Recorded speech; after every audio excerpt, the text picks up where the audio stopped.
Hola, som Cook i això és... Música secreta. Oh, vergonya. Oh yeah.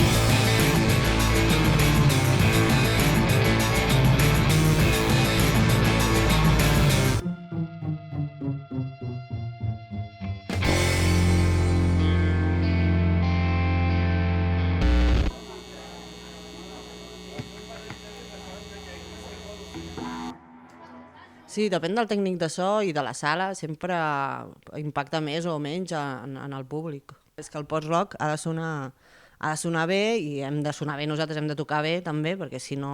Sovint les millors bols estan aquí dintre. El que passa és que, se'ls emporta el vent una mica. Els disfrutem nosaltres en secret. Sí, home, és un anisme musical, secreta. o sigui... És música Totalment. secreta, ningú Sí. la descobreix. Sobretot quan fem alguna cançó que després se'ns oblida. Quantes n'han fet així? No sé, jo I crec que unes algunes- 10 o 12 hits que ningú ha sentit mai, només nosaltres. Exacte. Jo recordo de fa uns mesos de posar-me en el telèfon un parell de gravacions aquestes d'ambient de l'assaig i dic, hòstia, però si això és boníssim, perquè no ho hem reprès, no? I és que ja no és que ens oblidem de melodia, no, és que ens oblidem de que ho hem gravat. Vull dir, és horrorós. és molt bèstia. Cançons acabades i presentades són poques en relació amb tota la improvisació que fem al local d'assaig.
La música que fem li escau prou bé el nom amb la música que fem, no? Jo crec que sí. És música lenta, és música depèn quin moment pesada o depèn quin moment, bastant monòtona. És una música d'escoltar, ni tan sols incita a moure's, ni a moure el cap directament. Intenta transmetre emocions, simplement, no pretén fer una festa.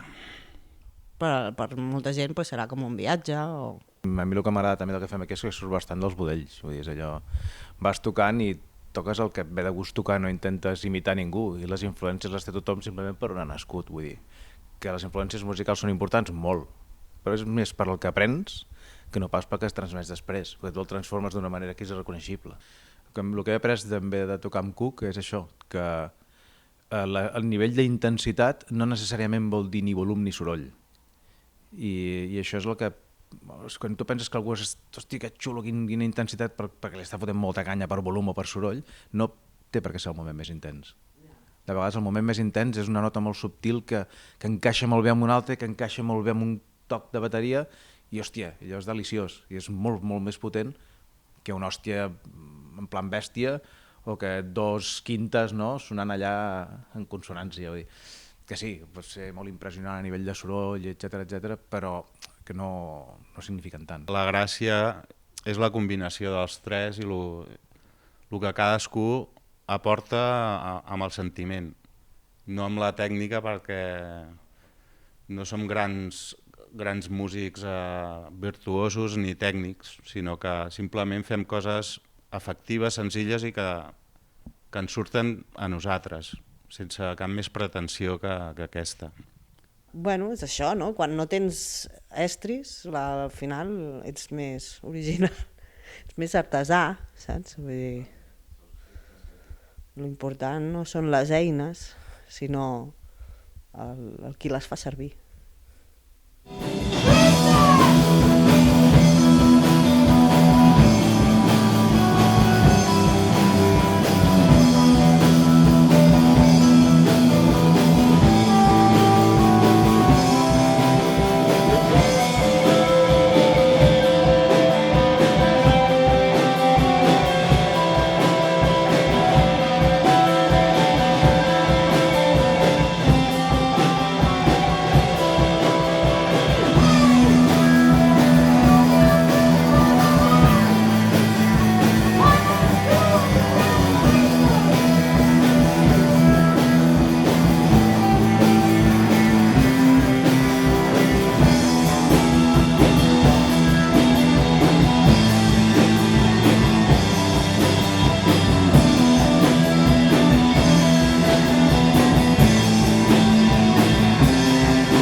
I clar, l'avantatge és que ell sap tocar la guitarra, llavors jo porto la intenció i ell portava la ciència, per així dir-ho, no? La tècnica. Llavors les cançons anaven sortint i al final què va ser? Ostres, un dia parlant amb el meu cunyat, a tu et convé l'Helena. I com que em convé l'Helena? Sí, diu, perquè jo crec que amb la bateria que fa ella i el que vols fer tu et convé. I vam parlar amb l'Helena i bueno, ho vam dir i vam provar unes quantes vegades. Ara sembla que sí, ara sembla que no, i al final va ser que sí. Ens complementem, no?, l'un a l'altre. Jo crec que sí. Cadascú amb el seu rotllo, però combinat, pues, un porta una idea i l'altre suma. I després l'altre també suma i així. És com una roda. O sigui que normalment, sobretot durant l'últim any i mig, 2 anys, la comença el Martí. Vull dir, comença a arribar, he fet això a casa, he trobat això. I hòstia, doncs aquest tros m'agrada, enganxo alguna cosa. Llavors, quan ja s'enganxa amb els dos, ja l'Helena s'enganxa. I succeeix, hòstia, això és maco, ho gravem? Doncs vinga, gravem l'ambient i després ja anem fent. És que clar, jo per exemple amb les cançons, a mi em passa i em passa amb la música en general, que, i a més si no hi ha veu o encara no hi ha lletra, que és que escolto i m'imagino una història. A mi són bandes sonores... la majoria de lletres són del Josep Miquel. Aquestes lletres són d'això, són de desintoxicació, no són lletres per dir, hòstia, que bonica és la vida, no? O sigui, la meva vida és bonica en general, no? I procuro mantenir-la neta i tot el brut ho trec i ho deixo al paper o aquí, a la mesura del que puc.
Ens agrada fer música, ens agrada la música, i llavors tens l'obligació també de treure-ho, no? Vull dir, és algo que fas i ho vols treure. Som amateurs, no? Aquesta paraula francesa, amateur. Som amants de la música, però no ens guanyem la vida amb la música.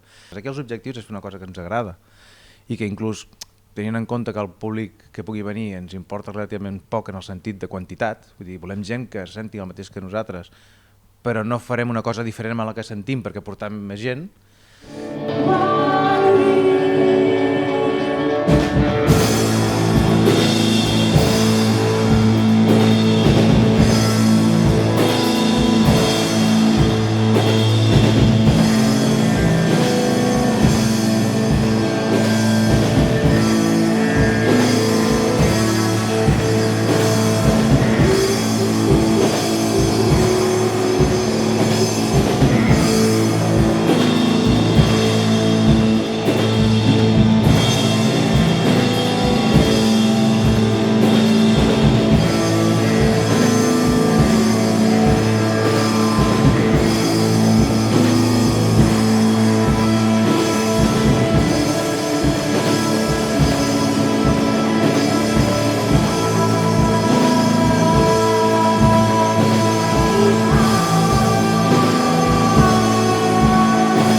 Música secreta pot ser la música que cantes a la dutxa. La música secreta pot ser la que t'arareixes tot el dia al cap i no entens per què. Al cap i a la fi jo crec que això és un eco del que portem, no? O sigui, tu estàs tot el dia amb alguna cosa al cap, arribes aquí i aquesta música pot ser d'una paraula, d'una frase o realment d'una melodia, però no sé. Aquesta, la música secreta per mi és la que tenim tots dins i que en un moment donat aquí sublima en una cançó, però res més. Com qui diu alguna cosa a l'orella, no? Doncs pot ser un tipus de música en què es passa d'orella a orella i que només uns pocs la poden disfrutar, i no perquè sigui exclusiva, sinó perquè costa de trobar, és secret. Suposo que la més secreta en realitat és la més bona.